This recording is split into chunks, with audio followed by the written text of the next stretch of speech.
En la última semana están siendo hechas menciones, están haciéndose cuestionamientos sobre cierto financiamiento, ciertas donaciones, para usar el término preciso, ciertas donaciones que se le ha hecho a algunos miembros de la iglesia con dinero de procedencia ilícita.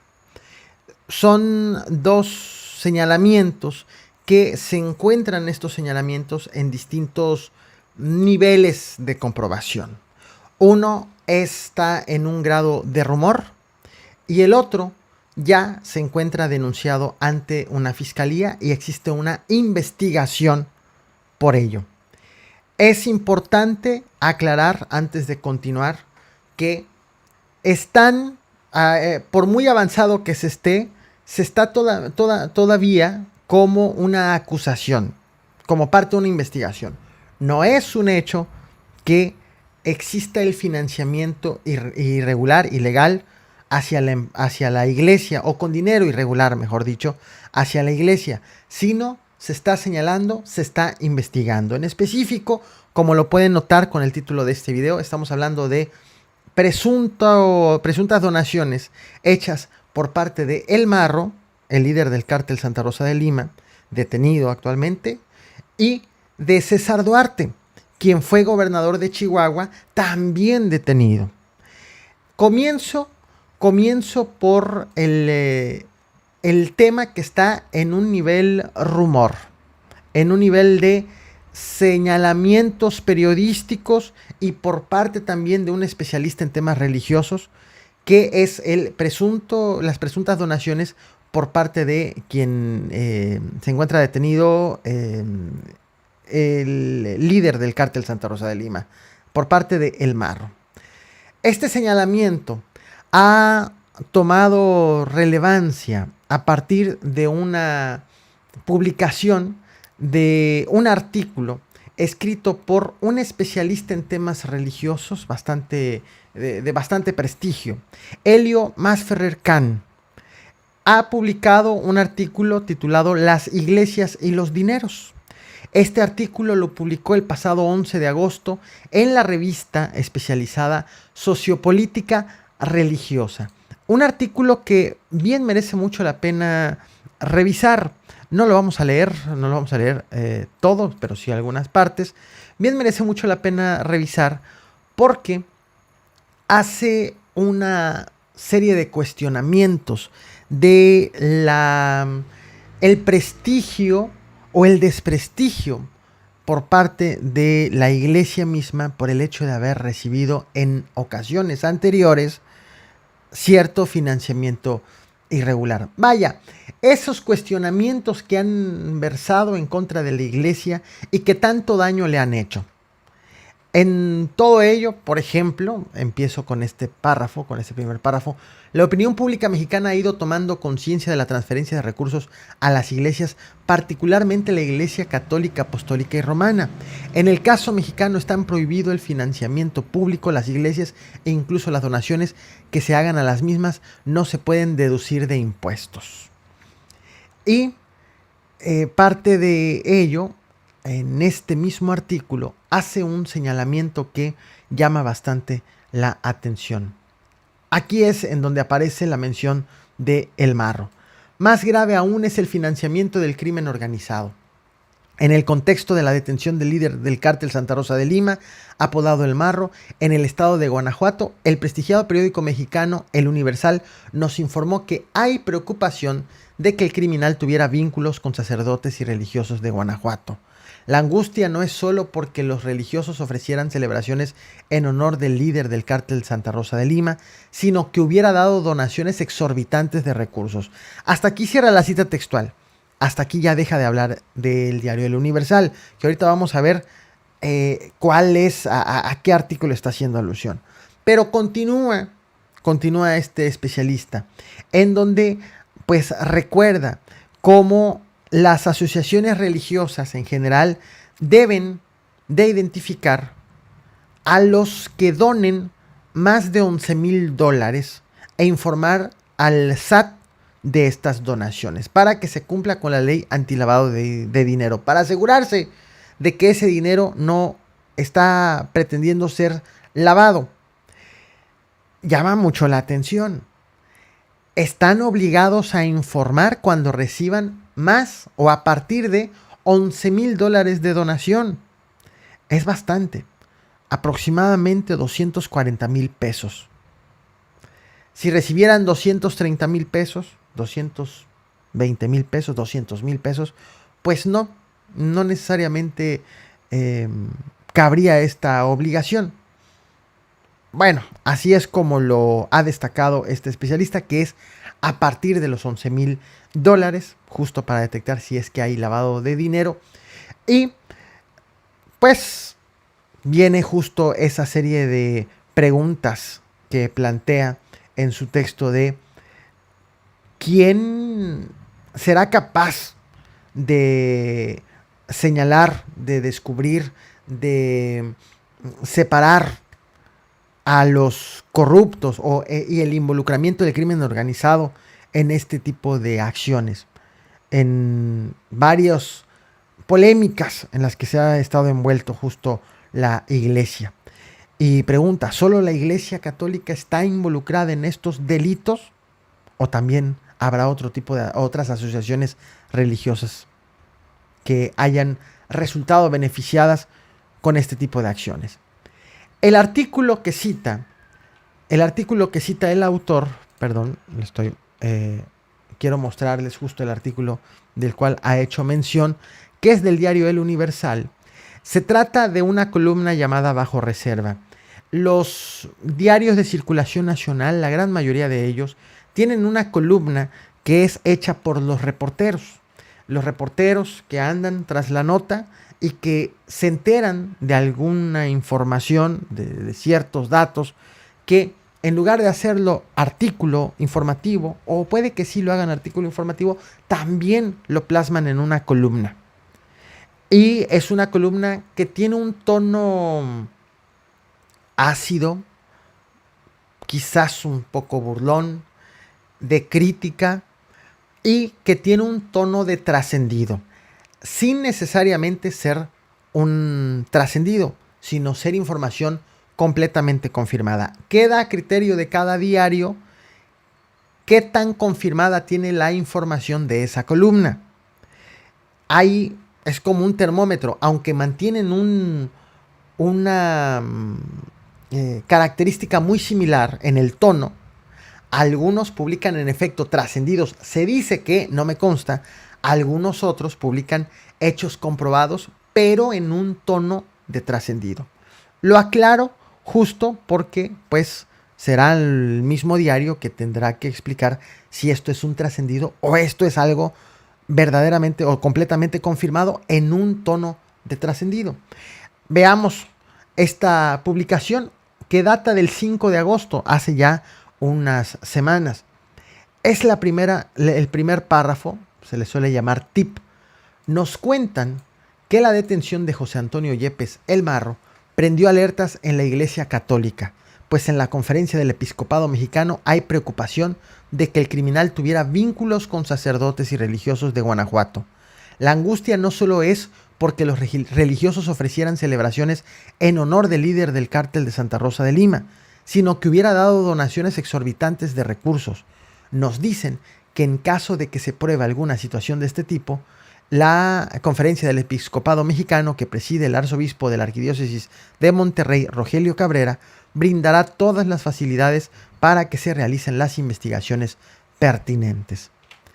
Sea como sea, son ya cuestionamientos de presuntos o posibles donaciones de dinero irregular a la iglesia. Y pesan, aunque sean cuestionamientos, aunque sean acusaciones que no hayan prosperado y queden más que nada en textos periodísticos o en publicaciones en revistas especializadas justo en tema de religión, pues pesan sobre la iglesia y justo es la crítica que hace Elio Masferrer en su artículo, que nuevamente lo comparto, en este artículo que más que el hecho de hablar de que la iglesia recibió financiamiento de El Marro, posiblemente, la verdadera preocupación es que en este momento el horno no está para bollos. A la iglesia le han pesado tantas cosas, tantos errores, que si se confirmara sería la cereza del pastel. El punto es que este es el tema que está en el terreno, como mencionaba, de las acusaciones, de las publicaciones en diarios, en revista especializada, pero hay otra acusación que ya tiene una investigación abierta. Y esta es justo la que se está ejecutando en Chihuahua. El gobernador de Chihuahua, Javier Corral, sabemos que él ha sido quien ha estado haciendo una serie de investigaciones en contra de César Duarte. Javier Corral ha sido quien ha estado detrás de todas esas irregularidades, desvíos de recursos, y que cuando Enrique Peña Nieto era presidente de la República, le quitó la Procuraduría de Peña Nieto, la Procuraduría General de la República, la investigación a la Procuraduría de Chihuahua para archivarla, para decir, no hay pruebas. Punto, se acabó la investigación. El punto es que, a pesar de que le quitaron la investigación, el gobierno de Javier Corral ha seguido investigando a César Duarte de donde más pueda, de lo que pueda rescatar. Y entre ello está investigando una partida secreta.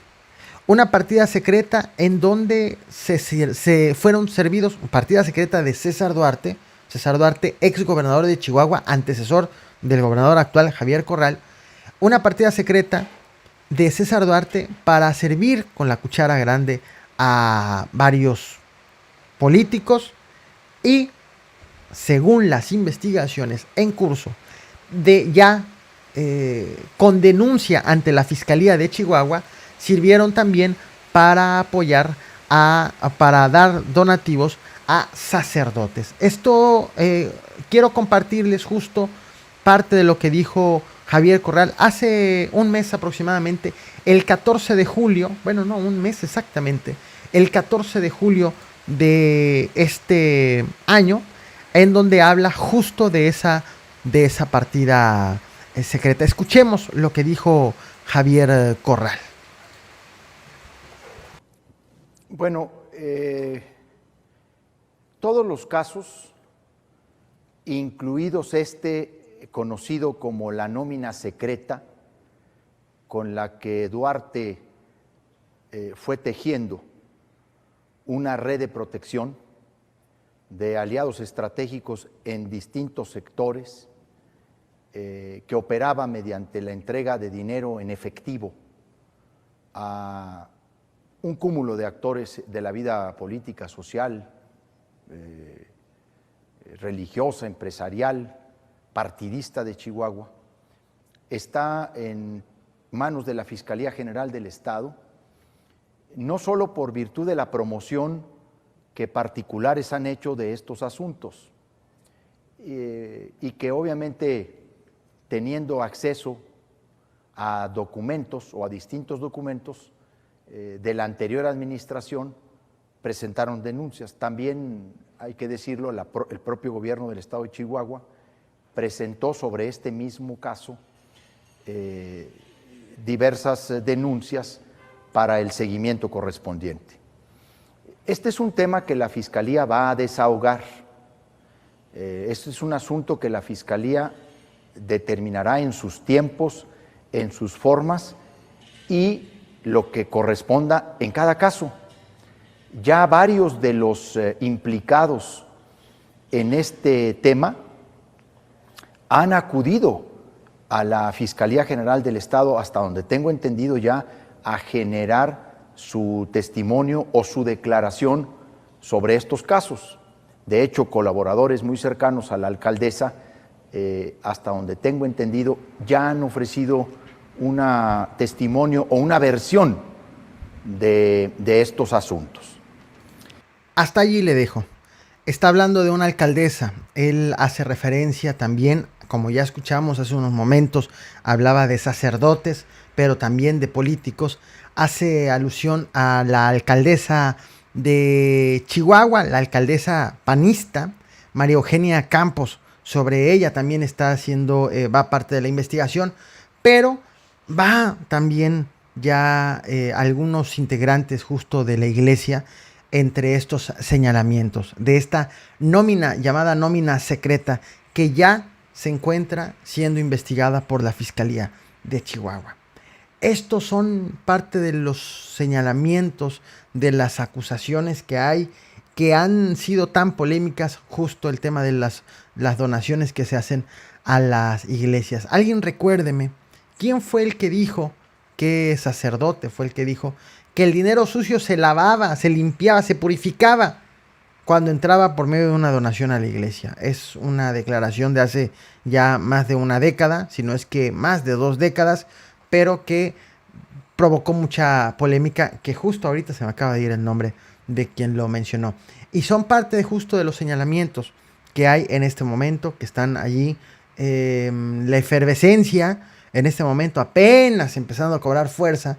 Atención, porque muy probablemente puedan derivar en una serie de investigaciones todavía más severa por cómo se estuvo moviendo el dinero de manera irregular. Y aprovechando que hablé hace unos momentos justo del marro y la acusación que hubo de presunto financiamiento hacia la iglesia, ha sido revelado también por parte de la Fiscalía General de la República ante el juez en la audiencia de ayer. De hecho, ayer yo te traje un video sobre la audiencia en donde el marro fue vinculado a proceso por delincuencia organizada en modalidad de robo de combustible a Pemex, principalmente en el estado de Guanajuato. En esa audiencia, la Fiscalía General de la República hizo también tremendas revelaciones.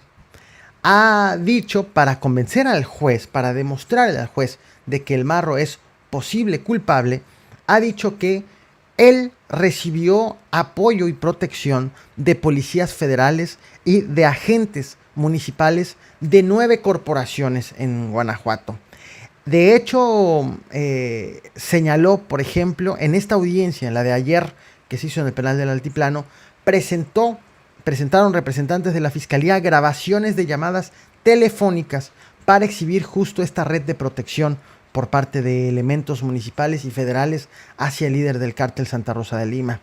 Por ejemplo, señaló que policías municipales tenían como labor convencer a los agentes federales que se encontraran en la zona de operaciones, convencerlos de que permitan el libre tránsito de vehículos, de pipas cargadas de combustible robado. Y puso un ejemplo la Fiscalía ayer ante el juez. En el 2018, una pipa que llevaba 25,000 litros de combustible robado fue detenida por un inspector de la Gendarmería. Y una vez que fue detenida, 2 policías de Celaya abordaron al inspector de la Gendarmería, le ofrecieron 40,000 pesos para que libere la unidad. De esa manera, aseguraron los representantes de la Fiscalía, es como recibía protección y al mismo tiempo pues estaban coludidos con el cártel de Santa Rosa de Lima. Fue parte de la argumentación para que pues vincularan a proceso a El Marro, lo cual la Fiscalía logró, lo consiguió. Las corporaciones policíacas señaladas como que estuvieron apoyando justo estos actos delictivos fueron las de Celaya, a Paseo el Grande, a Paseo el Alto, Juventino Rosas, Villagrán, Salamanca, Salvatierra, Irapuato y León. No confundamos, no dijeron que sean las corporaciones actuales o todos los integrantes de estas corporaciones policíacas. No, pero sí señaló recibió protección este grupo de estas corporaciones. Y finalmente, como sabemos, terminó la audiencia con la vinculación a proceso de El Marro por este delito. Antes de leer comentarios de todos ustedes, quiero abordar un tema bastante importante que en las próximas semanas se volverá un escándalo y va a abrir muchísima polémica. Seguramente muchos de ustedes, así como yo me lo pregunto, muchos de ustedes se han de estar preguntando cómo será el regreso a clases. ¿Qué tan preparadas están las autoridades, los maestros para este regreso a clases? El contenido que se dará, los libros de texto que para estas alturas ya debieron de haber sido repartidos. Obviamente no ha ocurrido así por el tema del COVID-19. Incluso muchos maestros se han de estar preguntando cómo voy a dar las clases, dado que se ha anunciado por parte del gobierno federal este programa de teleaulas a distancia, vaya, vía radio, vía televisión principalmente. En este momento las autoridades están corriendo para la generación del contenido que será presentado dentro de 2 semanas a los alumnos. Y en este momento la situación está de la siguiente manera. El Canal 11 del Instituto Politécnico Nacional ha ya convocado a una licitación para que se contrate a una empresa que ofrezca un servicio integral completo para la producción y postproducción de programas, para que se hagan los programas de radio y de televisión. Un servicio completo, pero apenas está en el punto de la contratación. Recordemos, ya la CEP había contratado a 2 empresas en junio para que hicieran las cápsulas y los programas del plan Aprende en Casa. Sin embargo, estas cápsulas, esta contratación, era pensando en que iban a hacer cápsulas solamente de manera temporal, no pensando en que cuando se regrese a clases se iba a regresar y a basar todo el ciclo escolar por televisión. Por ello, se busca contratar a una empresa que haga absolutamente todo. Tan a marchas forzadas van, tan corriendo andan, que el director general del Politécnico, Mario Rodríguez Casas, publicó hace unos días un acuerdo para que el Canal 11 pueda realizar trámites de la licitación en días y horas inhábiles, que no se tengan que esperar al horario de oficina, sino que puedan hacer lo que tengan que hacer en contrataciones en domingo a la medianoche, por ejemplo, el sábado a las 3 de la mañana, a la hora que se tenga que hacer. El objetivo es que esto avance. Esta licitación debe de incluir servicio de producción, todo lo que incluye la producción, traslados, escenografía, montar el set que parezca un salón de clases, el montaje, incluso el servicio de café, por ejemplo, diario, los traslados del personal, y debe de tener al menos 2 foros. El ganador o la empresa ganadora de la licitación va a ser anunciada el 24 de agosto, al cuarto para la hora ya, para que produzca. Y pues deberá de contar con lo mínimo necesario para que haga 3 llamados al día de 8 horas. Estamos hablando de que serán 3 equipos que trabajarán el mismo día y se van a ir rotando. El objetivo es trabajar las 24 horas continuas. 8 horas un equipo, 8 horas otro equipo, 8 horas otro equipo. Y se cubren las 24 horas sin que se pare de producir material para ser exhibido a los estudiantes. Deben de contratar entonces técnicos, jefes de piso, estudio, camarógrafos, asistentes, diseñadores, iluminadores, ingenieros, pues todo, absolutamente todo. Y justo en eso están en este momento. Esta contratación no incluye la generación del contenido, los que van a aportar, vaya, ellos van a maquilar, ellos van a grabar, pero el contenido lo debe de aportar la SEP. Entonces, esto también es algo que apenas se está gestando. Con esta velocidad y con esta urgencia es que se encuentran trabajando actualmente en la Secretaría de Educación Pública para la creación de estos contenidos. De la misma forma, esos libros o esos cuadernillos que van a ir para preescolar, primaria y secundaria, apenas serán creados. El Consejo Nacional de Fomento Educativo ya pretende o ya se está preparando para adjudicar la licitación, los contratos, para que sean impresos y distribuidos 1,5 millones de cuadernillos y casi 400,000 infografías para estos alumnos que van a regresar a clases en una modalidad a distancia.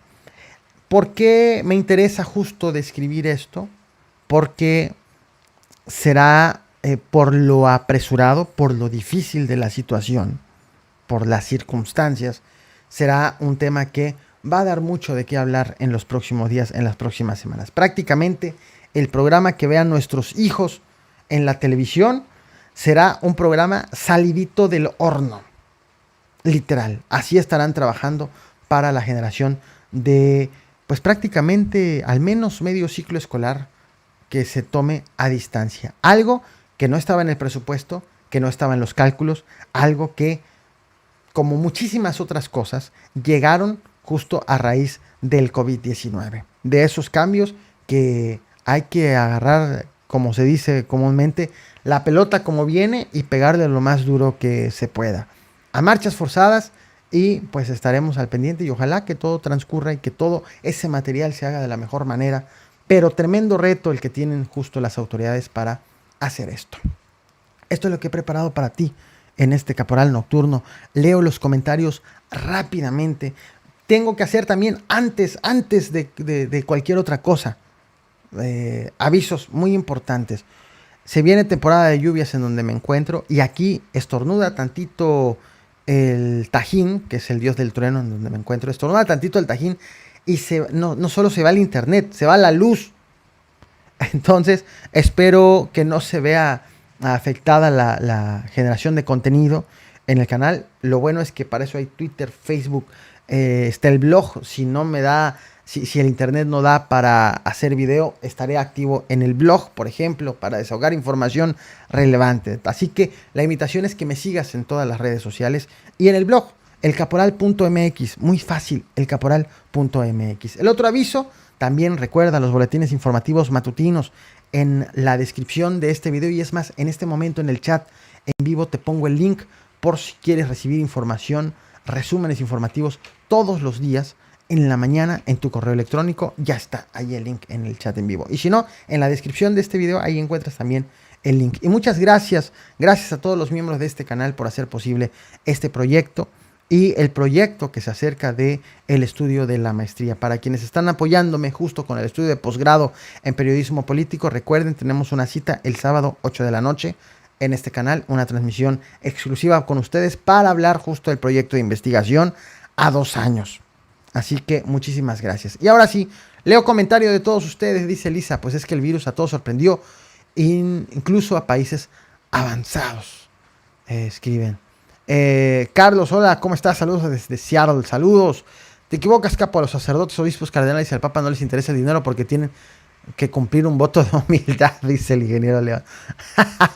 Dice Felipe, el sacerdote que comentó que la lana se limpiaba en la iglesia era de Ecatepec y comía con salinas y otras ratas.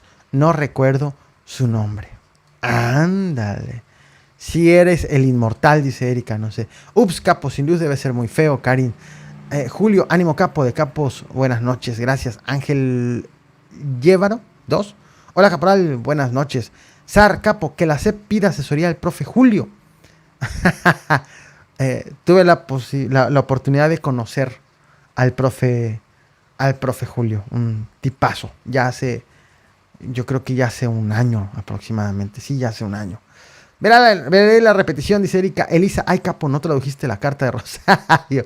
Capo, gracias, linda noche, Jessy. Rodolfo, capo, solo un día me ha llegado el correo con la información. ¿Cómo crees, Rodolfo? Todos los días lo estoy mandando. Sigo todavía ahí resolviendo con Google el tema de que no es spam, que ustedes me han autorizado, pero tengo que demostrarles que ustedes lo han autorizado. ¿Será Onésimo Cepeda? Pregunta Liliana Guerrero. Miguel, lo más prudente es no regresar a las clases presenciales por lo menos el 2020. A mí ni me saludas. Ya que, dice Hassan Asís. Saludos, Hassan. Saludos desde Seattle, saludos a Joaquín, saludos a Mariela, saludos hasta Nesa York, Ángel, saludos desde Guanajuato, Magdalena, ha de ser perverso Rivera, dice Beatriz. No me acuerdo cuál fue, ahorita y justo estaba pensando en Rivera también, ahorita que dijeron Onésimo. Ismael, buenas noches. Si bien yo decía que los católicos AC. Hola, caporal, gracias por tu información. Capo, le hubieras preguntado al padre Pistolas, dice Alberto. Y Rodolfo, ayer fui a la secundaria donde ingresará mi hijo. Aún desconocen el procedimiento de clases virtuales para el 24 de agosto. Yo conozco a muchos profesores de educación básica, de educación pública, y créanme que están en las mismas. No saben, hay mucha duda, pero porque esto apenas está gestándose. Un tremendo reto el que tienen las autoridades educativas por delante. Grandísimo. En fin, dice, a mí sí me llegan. Gracias, Capo, dice Pati. Muchas gracias. Hasta aquí la transmisión por hoy. Nos vemos mañana. Se ha soltado tremendo aguacero. No quiero que se me vaya la luz teniendo el equipo prendido. Gracias a todos. Nos vemos mañana con más información. Y como siempre, no olviden reventar el botón de like.